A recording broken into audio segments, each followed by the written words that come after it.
Hello everyone, welcome to Shine Academy. तो आज के वीडियो में हम लोग स्टार्ट करने वाले हैं क्लास 10 का chapter 12 that is areas related to circles. तो जैसा कि इस चैप्टर का नाम बता रहा है हम इस चैप्टर में सर्कल से रिलेटेड एरियाज पढ़ने वाले हैं।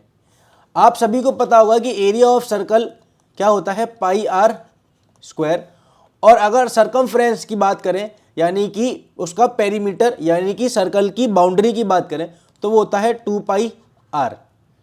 तो अब इस चैप्टर में हम नया क्या सीखने वाले हैं, तो सबसे पहले तो आपको समझना पड़ेगा कि सर्कल पूरी मैथ्स में या फिर हमारी पूरी लाइफ में मोस्ट बेसिक फिगर है। एक सर्कल और एक ट्राइंगल दो बेसिक फिगर होते हैं जिनके बिना ज्योमेट्री इमेजिन नहीं कर सकते हम लोग। इसीलिए सर्कल को हमें अच्छे से समझना चाहिए और सर्कल की जितनी भी प्रॉपर्टीज़ हैं वो हमको आनी चाहिए। तो अगर सर्कल इतना इंपॉर्टेंट है तो उसके रिलेटेड एरियाज भी इंपॉर्टेंट हो जाते हैं। तो इस चैप्टर में हम लोग वही स्टडी करने वाले हैं। इस चैप्टर में हम नया देखेंगे कि अगर सर्कल हमारे पास आता है तो उसका पार्ट का एरिया भी हमको निकालना आना चाहिए, जो कि आप एक्सरसाइज 12.2 में देखेंगे। हम इसमें एरिया ऑफ सेक्टर निकालना सीखेंगे, एरिया ऑफ सेगमेंट निकालना सीखेंगे, लेंथ ऑफ आर्क निकालना सीखेंगे और हम कॉम्बिनेशन ऑफ सर्कल्स का भी एरिया निकालना सीखेंगे, जो कि एक्सरसाइज 12.3 में हम देखने वाले हैं।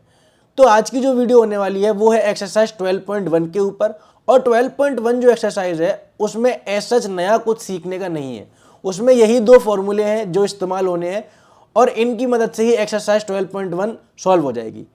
12.1 एक्सरसाइज एक तरीके से रिवीजन के लिए हमको दी गई है। तो फटाफट से हम 12.1 निपटा लेते हैं, जिससे कि अगले वीडियो में हम 12.2 स्टार्ट करेंगे। तो 12.1 का हम एग्जाम्पल स्टार्ट करते हैं।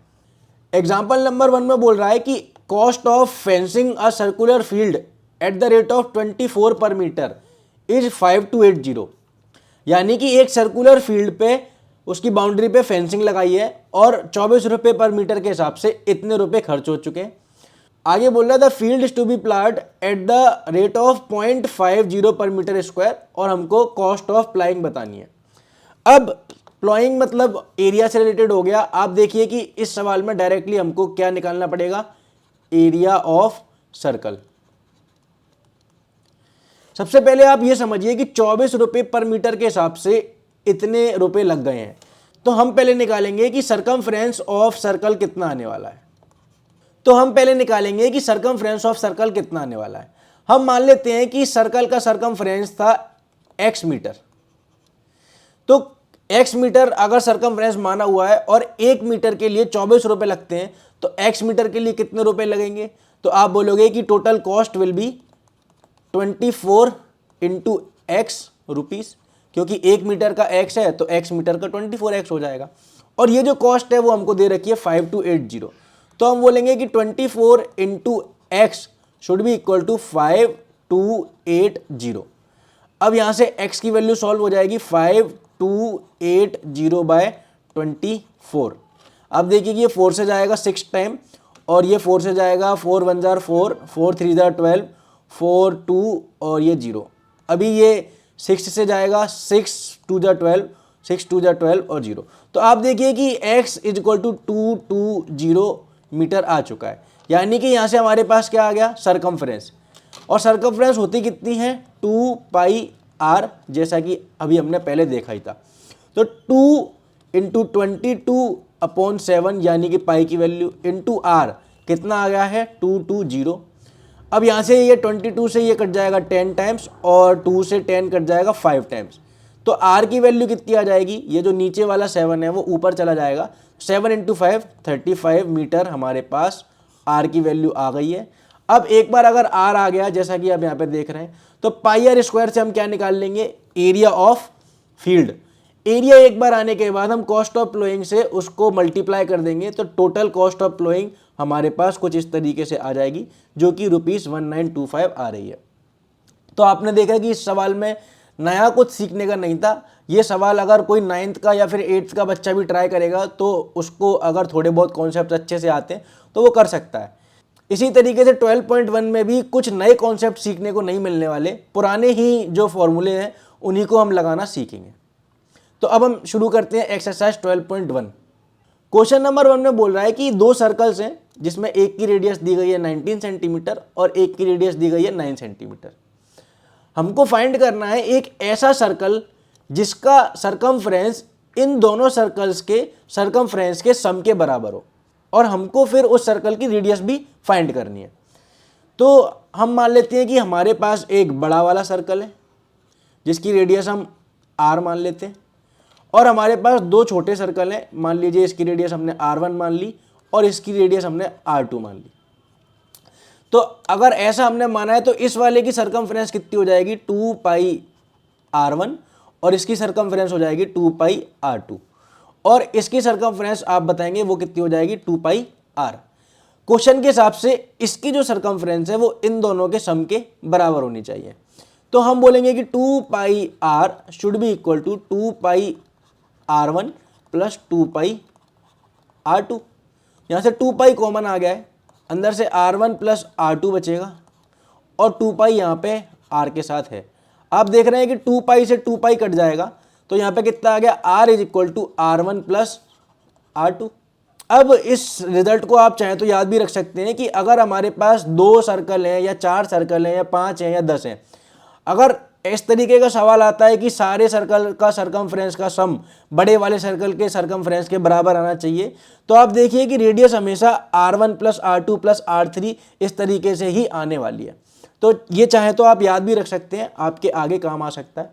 अब यहाँ पर हम बोलेंगे कि r1 हमारे पास 19 सेंटीमीटर है और r2 हमारे पास 9 सेंटीमीटर है, तो r की वैल्यू हम पुट करके निकाल सकते हैं। r will be 19 plus 9 that is 28 centimetre. तो इस तरीके से क्वेश्चन नंबर 1 हो चुका है। अब हम बढ़ते हैं क्वेश्चन नंबर 2 की तरफ। क्वेश्चन नंबर 2 सेम तरीके का सवाल है, बट इस बार हमको इन दोनों का एरिया का सम इस वाले सर्कल के एरिया के बराबर लाना है और फिर इसकी रेडियस फाइंड करनी है। तो आप देखिए कि इसका एरिया हो जाएगा पाई r1 स्क्वायर और इसका एरिया हो जाएगा पाई r2 स्क्वायर और इसका एरिया हो जाएगा पाई r स्क्वायर। तो फिर हम क्वेश्चन के हिसाब से इक्वेशन बनाएंगे कि पाई r स्क्वायर यानी कि बड़े वाले सर्कल का area should be equal to sum of the smaller two areas. अब यहां से आप देख रहे हैं कि पाई कॉमन आएगा और वो कट जाएगा इस वाले पाई से, तो हम पहले ही उसको काट देते हैं, यानी कि ये वाले पाई आपस में ऐसे कट जाएंगे। तो r square is equal to r1 square plus r2 square आ चुका है। पिछले रिजल्ट की तरह ही आप इस रिजल्ट को भी याद रख सकते हैं कि अगर एरिया हमको फाइंड करना है एक बड़े सर्कल का जो कि कुछ छोटे सर्कल से मिलकर आ रहा है, तो उस केस में जो बड़े वाले सर्कल की रेडियस है वो इस तरीके से हम निकाल सकते हैं। यानी कि अगर हमारे पास मान लीजिए 4 सर्कल होते तो उस केस में r स्क्वायर की वैल्यू कितनी आ जाती, r1 square plus r2 square plus r3 square plus r4 square. इस तरीके के रिजल्ट याद रखने से आपको आगे चल के फ़ायदा मिल सकता है, तो आप चाहें तो बिल्कुल इनको याद रख सकते हैं। अब हमारे पास तो 2 सर्कल हैं, इसलिए हम ये वाला रिजल्ट इस्तेमाल करने वाले हैं।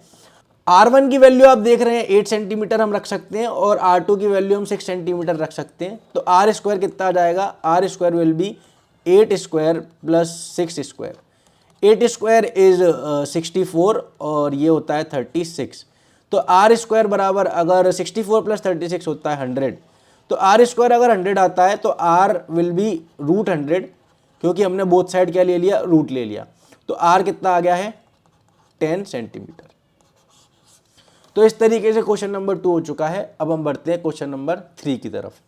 क्वेश्चन नंबर 3 में बोल रहा है कि एक आर्चरी बोर्ड है जो कि इस तरीके से आपको दिख रहा है।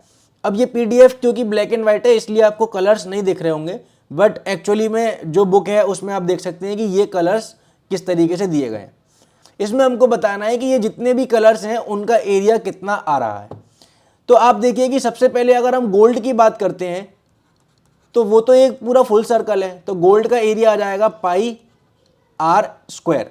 अब यहाँ पर गोल्ड वाले सर्कल के लिए उसने बोला है कि उसका जो डायमीटर है वो कितना दे रखा है 21 सेंटीमीटर, और बोल रहा है कि उसके बाद 10.5 सेंटीमीटर से बैंड बढ़ रहा है। यानी कि अगर गोल्ड का ये डायमीटर 21 है तो उसके बाद यहाँ से फिर 10.5 बढ़ेगा, यहाँ से 10.5 बढ़ेगा, यानी कि रेडियस हर बार 10.5 प्लस होता जाएगा। तो अगर हम रेडियस ऑफ गोल्ड की बात करें तो उसको हम RG से लिख सकते हैं, वो कितनी आ जाएगी 21/2 यानी कि 10.5 सेंटीमीटर। उसके बाद आप देख रहे हैं कि अगर ये वाला 10.5 है तो रेड के लिए ये वाला बैंड इंक्रीज हो जाएगा, तो उसका रेडियस हो जाएगा आर ऑफ, अगर हम रेड की बात करें तो 10.5 सेंटीमीटर प्लस 10.5 सेंटीमीटर, क्योंकि उसने बोला है कि बैंड जो है वो 10.5 से इंक्रीज हो रहा है। इसी तरीके से अगर ब्लू वाले के लिए बात करेंगे तो आर ऑफ ब्लू कितना हो जाएगा, तो पहली बात तो ये कितना हो गया 21 सेंटीमीटर। इसी तरीके से अगर ब्लू वाले की बात करेंगे तो ये आ जाएगा 21 प्लस 10.5 सेंटीमीटर, तो ये आ जाएगा 31.5 सेंटीमीटर। इसी तरीके से हमारे पास ब्लैक वाला आ जाएगा और इसी तरीके से वाइट वाला आ जाएगा। तो ब्लैक वाले की रेडियस कितनी आ जाएगी 31.5 में हम 10.5 जोड़ देंगे 42, और वाइट वाले की आ जाएगी 42 में हम 10.5 जोड़ देंगे यानी कि 52.5। अब कुछ नहीं, हमको अगर इनका एरिया निकालना है तो सबसे पहले गोल्ड वाले का तो आप देख ही सकते हैं ये कितना आ जाएगा 22/7 इंटू आर कितना है 10.5, तो 10.5 इंटू 10.5।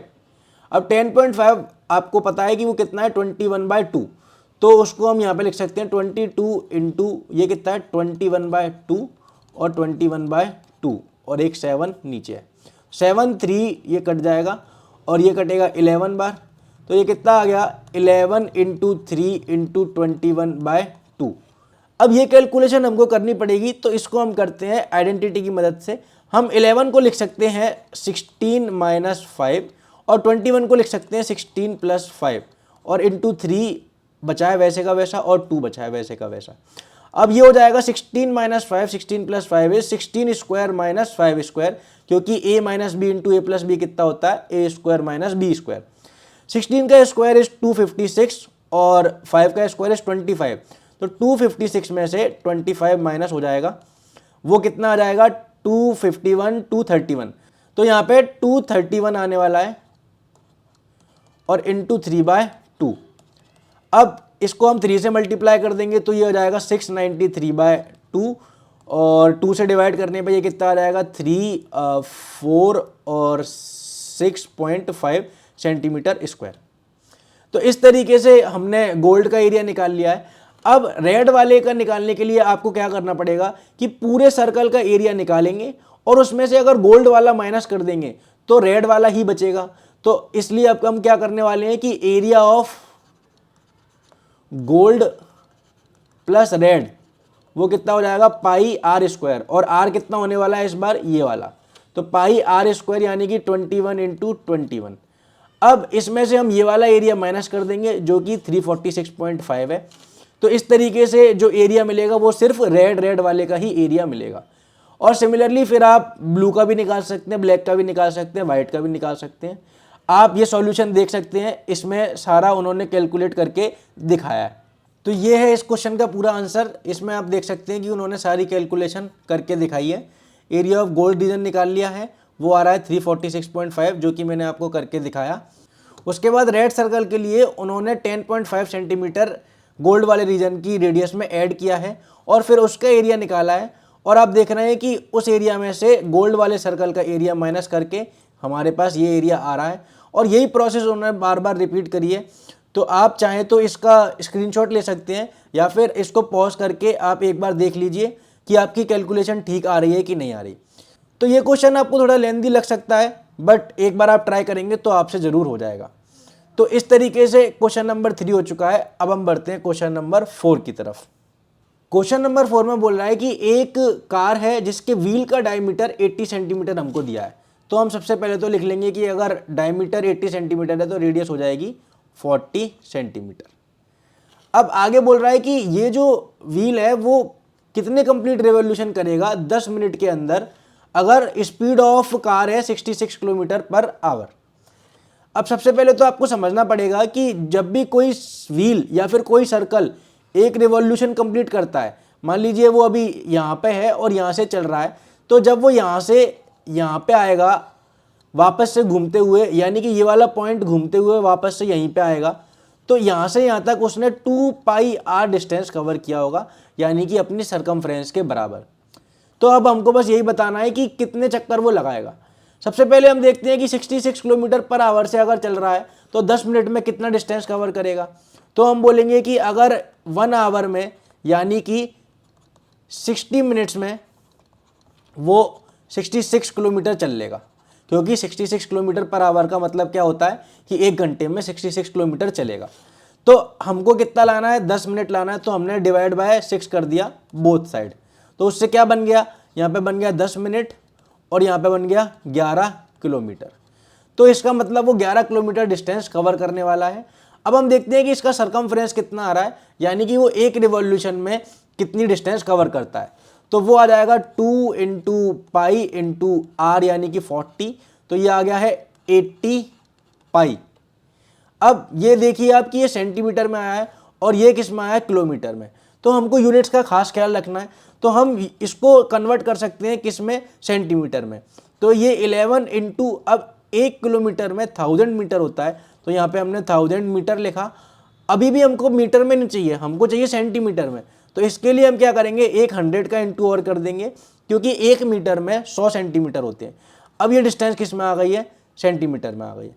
तो ये कितना आ गया, 11 1 2 3 4 5 0 1 2 3 4 5 0 इतना सेंटीमीटर टोटल डिस्टेंस वो कवर करने वाला है।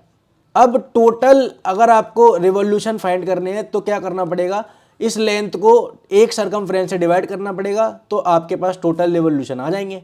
तो ये आ जाएगा 11 1 2 3 4 5 0 और 80 पाई, तो 80 इंटू 22 बाय 7। अब ये वाला जो 7 है वो ऊपर चला जाएगा। अब आप देखिए कि ये कट जाएगा 11 से, तो 11 2 और 11 1, तो यहाँ पे 5 जीरो बचे रहेंगे, 1 2 3 4 5, तो ये कट गया है। और 1 जीरो से 1 जीरो कट जाएगा, तो ये कितना आ गया है, ऊपर बज रहा है 4 जीरो के साथ 1, तो 10,000 इंटू 7 और ये नीचे आ गया है 16। इसको जब आप कैलकुलेट करोगे तो ये आने वाला है, ये 4 से कटेगा, 4 4 जार 16 और ये कटेगा 4 से, 4 2 जा और 4 फिर से ये कितना हो गया, 2 जा 4 5 जा और 00 और ये कितना कट जाएगा, 4 से 1250 और 625 और इंटू फिर 7 करना पड़ेगा। तो ये कितना आ जाएगा, 7 5 जा 35, 3 कैरी, 7 2 जा 14, 7 की 1 कैरी, 7 6 जा 42, 1 कैरी 4 3, यानी कि ये जो व्हील है वो टोटल 4375 रिवॉल्यूशन लगा देगा 10 मिनट के अंदर, अगर उसकी डायमीटर कितने की है, 80 सेंटीमीटर की। तो इस तरीके से क्वेश्चन नंबर 4 हो चुका है। आपको ये वाला पॉइंट याद रखना है कि एक रिवॉल्यूशन में जो व्हील होता है या फिर सर्कल होता है वो 2 पाई आर की डिस्टेंस कवर करता है। अब हम बढ़ते हैं क्वेश्चन नंबर 5 की तरफ। इसमें हमको बताना है कि इन चारों ऑप्शन में से कौन सा ठीक है। बोला if the perimeter and the area of the circle are numerically equal then the radius of the circle is. तो ये सिंपल है, इसमें हम बोलेंगे कि 2 pi r is equal to pi r square दे रखा है। अब पाई से पाई कटेगा, तो यहां से आप देखिए कि आर से आर भी कट जाएगा, तो यहां पे क्या बच गया, आर इज इक्वल टू 2, तो आंसर क्या हो जाएगा, ए। तो इस तरीके से क्वेश्चन नंबर 5 हो चुका है और 12.1 कंप्लीट है। आई होप कि आपको अच्छे से समझ में आया होगा। अब अगले वीडियो में हम 12.2 स्टार्ट करेंगे। तो वीडियो कैसा लगा आप कमेंट करके जरूर बताना। अगर आपको वीडियो से कुछ सीखने मिला है और आपको वीडियो पसंद आया है तो आप वीडियो को लाइक कर दीजिए और इसी तरीके के वीडियोस देखने के लिए चैनल को सब्सक्राइब कर दीजिए। अगर आप कुछ बात करना चाहते हैं या फिर आपके कोई डाउट है तो आप मुझे इंस्टाग्राम पर फॉलो कर सकते हैं, लिंक डिस्क्रिप्शन में आ रही होगी। तो आज के वीडियो के लिए इतना ही। अब हम मिलेंगे अगले वीडियो में, जब तक के लिए बाय बाय।